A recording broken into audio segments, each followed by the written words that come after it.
Hey guys, this is Vignesh talking to all of you today. So we are in the fourth episode of the Red Carpet series, and we have an amazing day today. So we are joined by Pranay Aggarwal and Daniel D'souza from TIF Labs today. So Pranay Aggarwal happens to be the CEO, and Daniel D'souza happens to be the CTO. And while we will move on and go and have a chat with them. So before that, just to give you a quick idea, so this is the fourth episode, and this is going to be interactive. So whatever questions you have, whatever suggestions you have, whatever you want to ask to the guests out here, in case you are facing any technical issues, so let us know in the chat, and we will always reply back immediately. So with that, let me quickly jump on to the slides for today. So as I told you, this is the red carpet where we pick the brain of awesome people. So that's what we do here, and today we are here to pick the brain of Pranay Aggarwal as well as Daniel D'souza. So, and as I have already shared in social media, this is how all the sessions are going to look like. And today is July 11th, and we have both of them joining us today. And join us every Saturday at 9, and you will be able to see interviews like this. So with that, today let's move on to the current interview. I'm really excited. I know you are too. So let's move on and let's invite Pranay Aggarwal and Daniel D'souza. Hello Pranay, hello Daniel. Hi Vignesh, Hello. thank you for having us here. Hi, nice to meet you all today. So I hope everything is okay on your end. So we are good to go. Yeah, Vignesh. Yes, yes. Okay, so just before we start, so I know both of you. Can you give a quick introduction about yourself to the audience? Start with Pranay. Okay. Hi everyone, I'm Pranay. I'm born and brought up in Hyderabad. I've done my engineering from Manipal, and right after graduation, we have started up with our startup TIF Labs. And so basically, we've been working on the startup from past 5 years, and we've had a lot of different experiences and have seen our share of ups and downs. And it has been a very interesting journey so far, and I think it's going to be rocking the same way in future as well. Nice. Daniel? Hi, I'm Daniel. I'm originally from Bangalore and I'm mostly a techie. So I was quite lucky to meet Pranay, Kritat, and all of them. And there was a good opening for someone into tech. And tech, when I say it's an all round tech, it's not restricted to one domain. So initially I was core into computers, then I kind of got stagnated with that. So switched and explored a bit into electronics. Then after that, I met people like Vignesh and Amit, and again I got back into computers.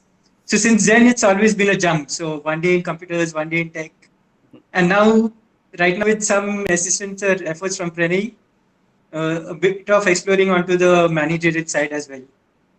Nice, nice to hear that. So, actually, good to see that at least at this age you are getting all this experience. Basically handling multiple projects as well as the managerial experience which comes along with it. So, really, nice thing to have. So, with that, Pranay, can you tell me what TIF Labs is all about? So Vignesh, basically, we started TIF Labs with e-commerce. Our e-commerce vertical is called as RoboCraze, and we do omni-channel sales of anything and everything related to making things like embedded projects, IoT, or anything to do with hardware, and we try to make it available for the people in India to start making and tinkering. So we started TIF Labs with this, and now slowly we've pivoted into also a product company, and we've started our flagship product called Alpha Care. Alpha Care is basically it's a healthcare tool to digitize and optimize their inpatient service management systems.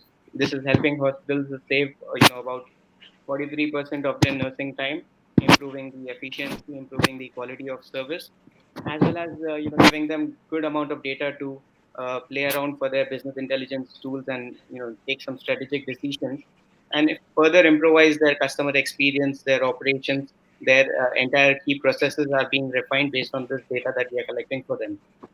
Okay. So, can I assume that it's a sort of hospital management kind of a solution? Is that what It's it not. is? It's hospital management when you say so. It's mostly to do with the clinical care that is being provided. But Alpha Care is nowhere close to the clinical care. It's more to do with the operations and how the hospital is being run for the inpatient environment. So any patient when they are admitted to the hospital, then Alpha Care kicks in and makes sure that their journey is quite comfortable and they are getting the required care on time. They are getting the required clinical care on time, but nothing to do with the clinical or the healthcare actually being provided. It's more to do with the service and the way the hospital is being run. Okay, so makes sense. So where are you in this journey currently? I mean, you started. I remember. By the way, guys. So in fact, I have been their customer as well with RoboCraze. So I used to buy small Raspberry Pis, Arduino kits and everything. I used to order them online, and it used to come home to me. So that's how I actually got to know about RoboCraze. In fact, I was buying it for my own projects which I used to do, and that's where I actually really like the fact that okay. In fact, I studied in the same batch as Pranay, so I understand how difficult it is to go about starting a startup and not just start a startup but also deliver the commitment of delivering a product to customer. So that's what I was really amazed about, considering the stage or age he was in. So he was able to sell in eBay, sell in Amazon, and also deliver the product successfully to me. So that was where I got really kicked about RoboCraze. But anyways, Pranay, so which stage are you in? Well, talking in terms of RoboCraze today, we've pivoted from being just an e-commerce to omni-channel sales platform. So we have two franchisees that we've given out in different parts of India. One is in Gujarat, another in Bangalore, and we've also become the authorized distributors for Raspberry Pi, for Microbit, and we are also considering a lot of other such partnerships which will help us bring such hardware to the maker community in India. Apart from that, we've also started another brand under the brand name Vitifog, where we are trying to fill in the gap of some hardware which is sort of required by the market but is not available. So we are developing those kind of hardware modules and making it available for the masses at large. Okay, So amazing. this was about RoboCraze. And coming to AlphaCare, I mean, AlphaCare we've started about 2.5 years back, and since then we've come a long way from the pilots, the beta testing, customer reviews, a lot of iterations, and finally we have our market-ready product which is running live in a couple of hospitals. In fact, the first adopter for the Alpha Care was Manipal Hospital, and another was the Rainbow Children Hospital. And since then, it has seen a lot of iterations and feature additions based on the customer review and feedback that we've got. And it's been piloted and it's been also being used by some startups for their own use cases, Okay. which we probably have not thought back then. So, Daniel, now question to you here. So now, as Pranay talked about, you guys are going about innovating things as well. So you are talking about Alpha Care as a new product coming in, and you are also building other electronic devices. Like one I saw was the trainer kit which you had built. So how do you go about understanding what to build? How do you go about building these things? I See, mean, one how to go advantage is about that planning it? Sorry. yeah, correct. No issues. So one advantages we have is we are more or less from the background. So we try to identify difficulties which we have faced, something that if we had today, which would have made our work a lot more easier. So to start off with, that's how even Arduino was started, right? Initially, we had just bare controllers like the Atmega 16 and all. So because of the Arduino, it made a lot of things easier. So if you see IoTIF, and we also have a new brand now, Fox, it is geared towards making the development process a lot more shorter than what it is. So So basically, you we figure out what you want to build. I mean, where you are facing the challenge as a company, right? And then you take it up. Is that how it goes? correct something like that. So since this has helped us a lot, we know that it will help others also. Other people just getting started out with electronics circuits into IoT domain. So we sort of give them a base. You don't have to buy the components separately. You package them as a kit and make it easier to prototype. Rather than having a messy circuit of breadboard and wires hanging all around, we package it in a solution which makes it easy to use. Okay. So they can focus on the logic, on what is really important.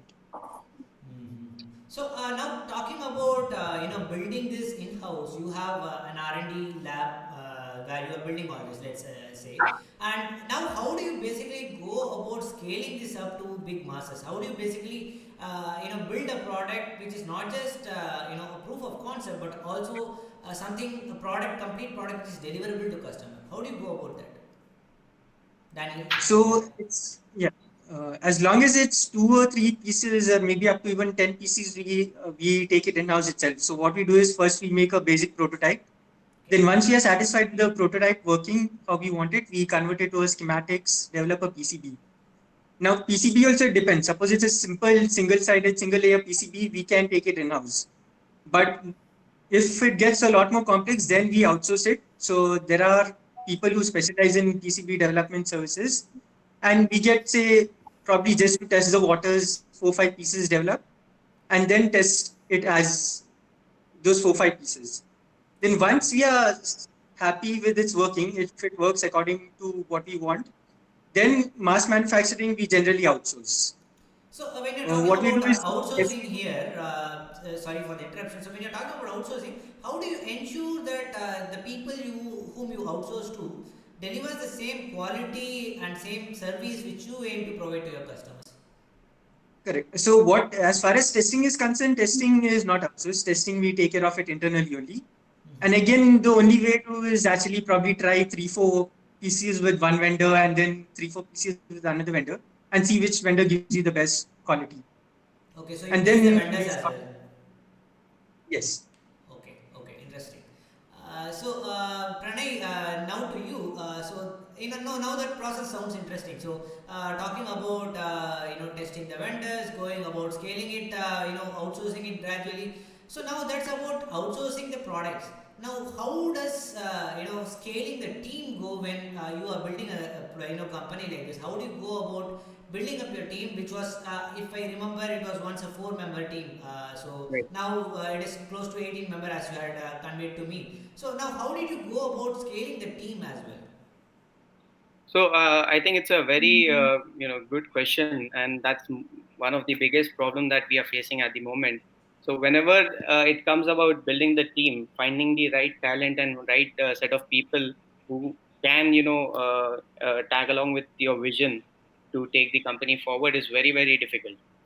So we follow a couple of practices in our company. Every year we offer about 4 to 5 internship to different students, and we have a quite stringent qualifying rounds there.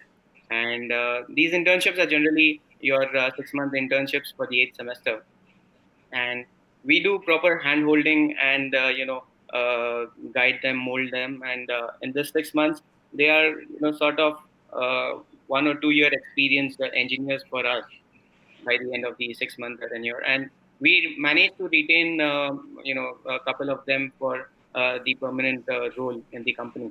Apart from that, finding people in sales and marketing and other divisions in the company has always been a challenge. So finding the right set is also a challenge at the moment as well. So you are talking about hiring interns and then converting them into employees here, right? So now when you are building a company, so how do you go about balancing between the new interns who come as well as the experienced people users or resources which come by in the market? I mean, how do you balance the experience with the new fresh thinking? So Vignesh, I think that quite depends on the type of application or the project that is being done. If it's time sensitive and if it's a critical operation, then we try to avoid interns getting involved in that real time project. Otherwise, we generally let the interns also be a part of the entire process. In the case where it's not time sensitive, we have good time in hand. We can afford a couple of mistakes on the go. So in these situations, we do make them part of the entire journey, right from the requirement gathering to brainstorming sessions and everything. So that is how they get the complete taste of the product development cycle. And by the end of the 6 months, they are very well groomed and sort of like for us, it is like having a 1 year or 2 year experienced person joining the team. Makes a lot of sense. So you basically, even take the interns through the entire product life cycle journey, so they gain the experience. So makes a lot of sense. So now, now it's a time when you have COVID-19 knocking every door. So how is your startup tackling COVID? So I know it's a big question, but how are you facing it? Yeah, I mean, it came with a bang, and it literally threw us off guard from our planned activities, from our strategies that we had pre-COVID. The growth strategies and the plan of actions and everything was completely it caught us off guard, and the lockdown was the almost the tipping point. So, but somehow we managed. I mean, what helped us is having a very positive outlook towards the situation. Being instead of getting frightened and running around what to do, we sat together, discussed how we could take it to the next step, how we could work from home and keep the things rolling, how we could make use of this lockdown time to refine our processes further, improve our strategies, and start work on the foundation level, which otherwise is quite often left out because of your urgent work and things which come on the go. So that gave us Okay. quite a good time for us to rethink our strategies and work at the foundation level. And as a matter of fact, we've not laid down anyone, or we've not even had any salary cuts in the company during the entire lockdown. And I think we've almost come back to pre-COVID level of our revenues and all the business activities. So Nice to I hear. think we've somehow managed to bounce back. Nice. Daniel, so while we were talking about COVID to Pranay, I did read about the fumigation chamber, which you guys have built. I guess it's called fumigation chamber, right? If I am not wrong. Fumigation, disinfectant. I think it's Disinfectant. up to the user Okay. So what is what that you. exactly? I mean, how is it being used at TIF to basically tackle COVID? How that works is it's actually a product. So we have opened it out. Anyone who wants can approach and get it installed. What it does is there's a sensor which detects whenever someone walks through it. And there are a lot of settings, so it can be configured how you want. The user walks through it and it sprays a disinfectant material on you. Oh, nice. So there are different materials like sodium hypochlorite, hydrogen peroxide, and we've kept it open for the user to choose what he wants. So basically, it just converts it to a spray and sprays it on you, whatever liquid it has. So it has a sort of a tank where you fill in with all the liquid which you need, and then you pick it up and then spray it on the person. You don't pick it; it's all I mean, yeah, automated. So you automated. just Yeah. it automatically sprays it on you. Okay. Okay. So you have some sort of sensors, to detect people walking in, and then you spray it if that's the. Yes. Okay, okay, nice. So this is interesting because you don't have the need to have people standing at the doors and giving all the soap and everything which I see everywhere. This is a really interesting idea. So now when you are talking about such a product, how do you go about deciding what to use, what materials to use. So how do you go about your thought process on basically how do I decide the chemicals to use, the materials to use, the target audience and what they will actually need. Like for instance, you talked about the disinfectant, right? So how do you know that okay, this is what my customer needs and this is what I need to build in my product? So how do you go about deciding that in your product development phase? See, if talking about this particular product in particular, there's not really much to know from the customer. You have to more or less talk to domain experts. Like I think in this case, we more have to talk to doctors and biological experts who know what exactly affects the virus. Okay, so And you we're talk to them talking, and get the idea. Yes, like you'll directly have to go to domain experts itself, because even in this case, we are also not well versed in what chemicals would work, what chemicals would have a harmful effect. Also, the kind of effect that it might have if you use it on a daily basis. So the only way to get this kind of an answers is to talk to domain experts directly. So, Then for the yeah, yeah, yeah, please, please go ahead. if you're talking about other products, you have the user cycle. So you develop a few sample pieces, give it out to the customer, collect feedback, in which the customer decides what he wants and how to use it. Okay, so you So it's build a some different test type of pieces. product. Okay. So now talking about all this process of testing the customers, I mean selling it, after you get the feedback and everything, how do you know that you have received a ideal iteration of the product? Like, do you have some sort of benchmarking, or how do you basically measure that? Okay, this is how my product should look like finally. So is there any way you go about it? Frankly, I don't think any product can have an ideal iteration. So the moment you say it's an ideal iteration, it won't last very long, Okay. because I mean, especially the world we are in the technological world, things are changing at a very alarming rate. You can't even call it at a day. Things are changing by the hour. So the moment you yourself think something is ideal, I think that's going to be the end of it. So you are talking about things changing by the end of the hour, right? So how do you keep yourself updated on what is happening, and how do you, basically, because as a CTO you need to be updated with, what is around you. So what do you basically do? Do you read some specific blogs or magazines? So how do you go about keeping yourself updated? Correct. It's something like that. So now I think I find these two features very useful. One is Google Discover. So I'm not sure how it tracks you or what it's tracking, but daily morning when I wake up, it has some three, four interesting articles thrown out. And the other one is YouTube videos itself. So based on what videos you watch, I think it shows you latest developments in those technologies. So probably when Deno was released, the next morning you get a Google Discover notification on that. So I mostly use these two. Then obviously at a third point, I would go to Medium. And it's nice the way these things are built, because they catch on what you read in the past or what you watch in the past and throw you those specific material.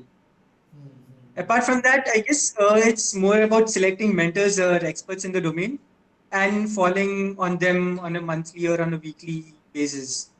Because again, following them on a daily basis would not be very practical. You cannot really comprehend everything. Hmm. So that's right actually. So even I tried following them on a daily basis. It doesn't work. You're right. So now, Pranay, coming to the question of the challenges you are facing currently. So you have talked about the COVID which you are facing as a challenge, but so far whatever you have done in your entire journey, starting from building out RoboGrace to coming to this point. So what are the biggest challenges you have had? I mean, biggest challenge if you say okay, top two or top three. So what would you say? So I think one of the main challenges that I've already mentioned was building the team, and which is still a very big challenge for us, how to keep consistently building and making a bigger team. The second challenge I would say is the industry. So many of the times, I mean, we've learned this early in our life, and I think that would be a very helpful and meaningful thing to remember. So quite often than not, you start developing a product, and generally it is as per how you comprehend that the user might be going to use it. So you build it sitting in your office and thinking that the user might be needing this product, and it will be a very big, and it's the need of the hour, and all those sort of thoughts come when you start developing your first or second product. But what matters is actually what the user really wants. So as long as you are not entering the field and gathering the final data from the user, it's all going to be pointless. And the rate of adoption in the industry, especially in the healthcare, is very very slow, which we when we started off with the alpha care journey, was a complete surprise to us. Initially we had such a timeline where in 6 months our product would have been ready, and by the end of another 6 months, we would be having 3 hospitals onboarded with our product coming. But believe us or not, I mean, it took us 6 months to just crack one hospital, with which we have already done the piloting and everything, and the product standing on their expectations, delivering the value required, and also whatever we've marketed the product for, it is standing there, delivering the exact same things, and still it would take you easy 6 to 1 year time to enter into the hospital and actually run your product. So that was a very big challenge for us, because in terms of being a startup with a big team there developing products, it's really difficult to manage your cash flows if you are putting so much of investment into the product development, and if the results of that is delayed by a year. So that was one very big challenge that we had faced, and it is still a challenge. I mean, it's not the sales cycle in healthcare is very long, right? So apart from that, the other challenge I would say is keeping up with technology. So, as Daniel has already mentioned, there has been a lot of times when we had to, redevelop our entire product because of limitations coming in, better technology being available in the market. So, there has been several occasions where, the tech team also needs to be updated with the technology, as well as the product also needs to be revamped with the latest technology to stand at par with the other, products in the market. Makes a lot of sense because as you said, it changes by the hour, so you need to always keep yourself updated here. Now talking about something at least very interesting. So at least people say behind every successful man, there is a amazing woman. So in your case, it is an amazing woman and a friend. So tell us a bit about Sakshi as well as Kritat. So, By the way, guys, Sakshi is the CMO, Chief Marketing Officer, and Kritat is the Chief Operating Officer. So, yes. yeah. So Kritat is the person. I mean, he was my roommate for or a flatmate for about 4 years in college, and I mean, we knew we were perfectly compatible or complementing each other in terms of what he is good at and in terms of what I'm good at. So it made complete sense for us to start off with together on this venture of TIF Labs. Then on the way, I mean, Daniel and Sakshi had joined us again as co-founders, and they brought in with themselves their own expertise in terms of either technical marketing or Sakshi was working in Cerner before joining us, so she has brought in her set of expertise and experience in the healthcare domain as well. So marketing was another part where she's taken up the responsibility, and yes, as you said, I mean, she is the one behind me. Now we were talking about meeting in school. Meeting in college. And Sakshi carrying the technical experience along. With her as well. So now when you have a good support system like this, so things are going to go a bit more smooth than what it is. So apart from building a team like this, how difficult it has been to bring in people from outside. I mean, how do you, like, at least they are your friends, they believe you, and they join your startup. So how, as a CEO, you convey your vision to others who are around you, so to make them join your team?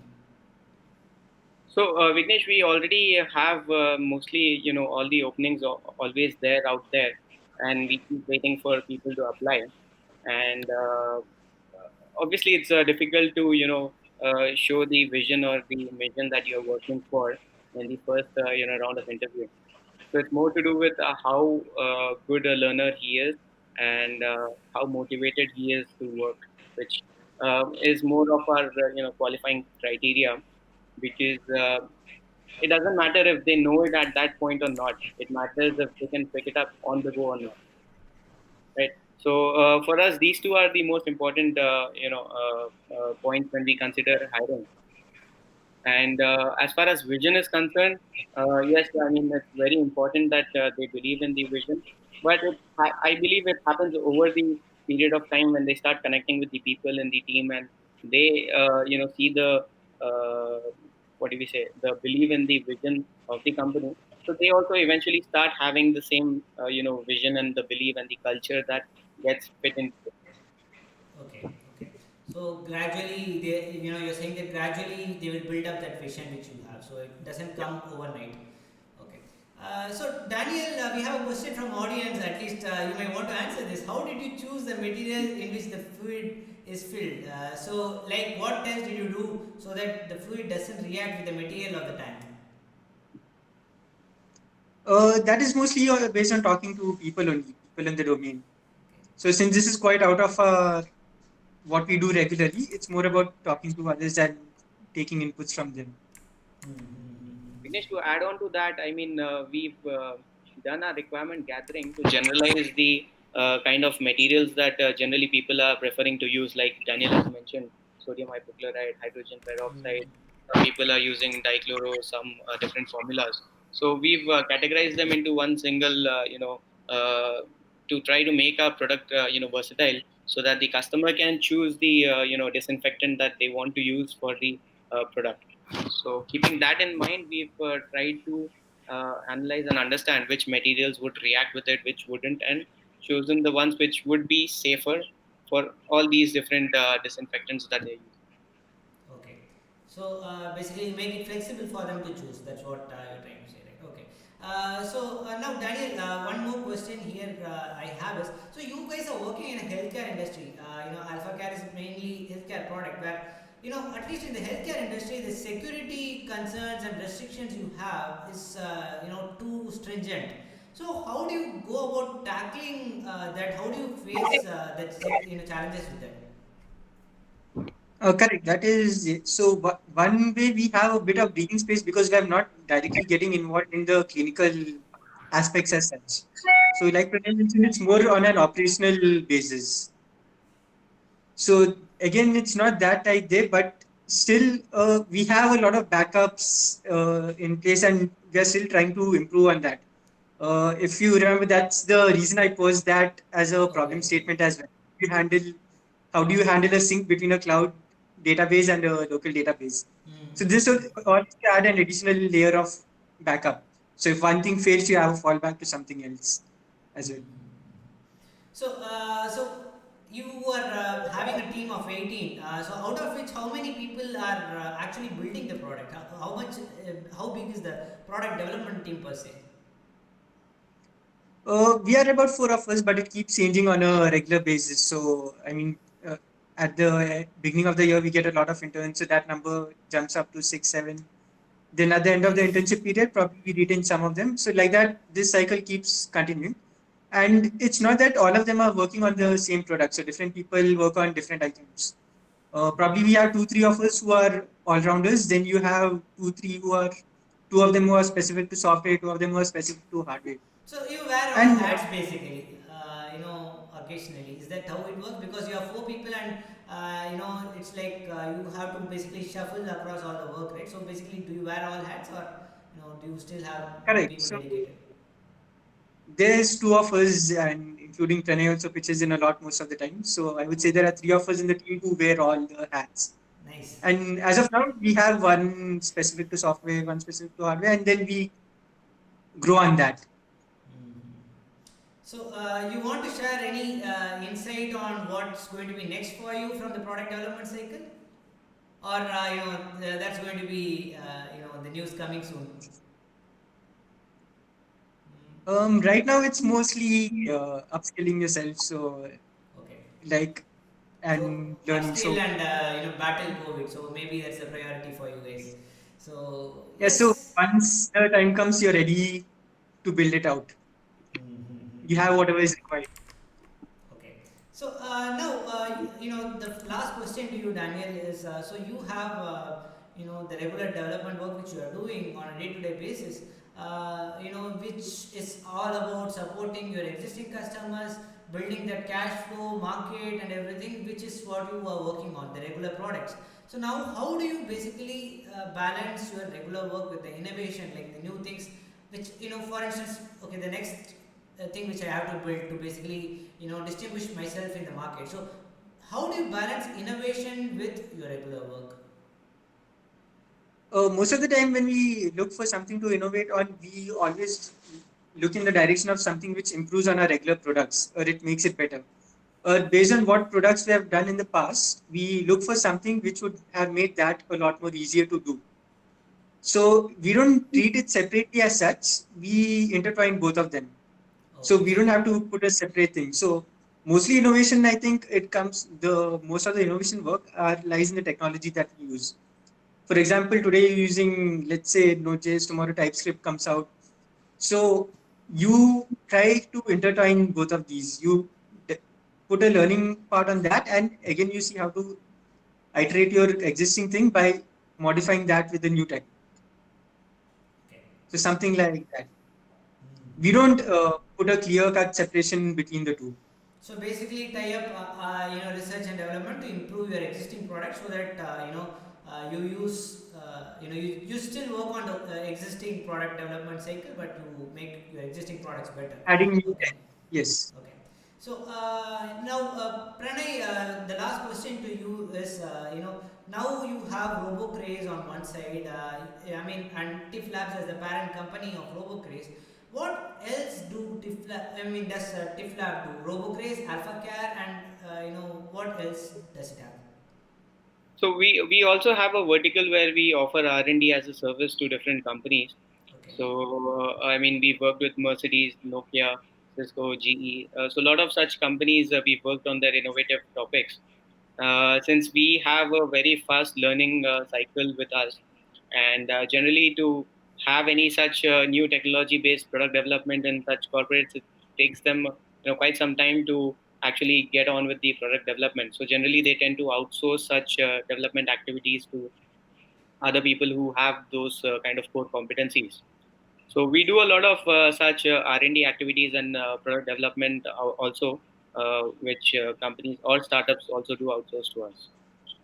Moreover, we've recently started off with RPA.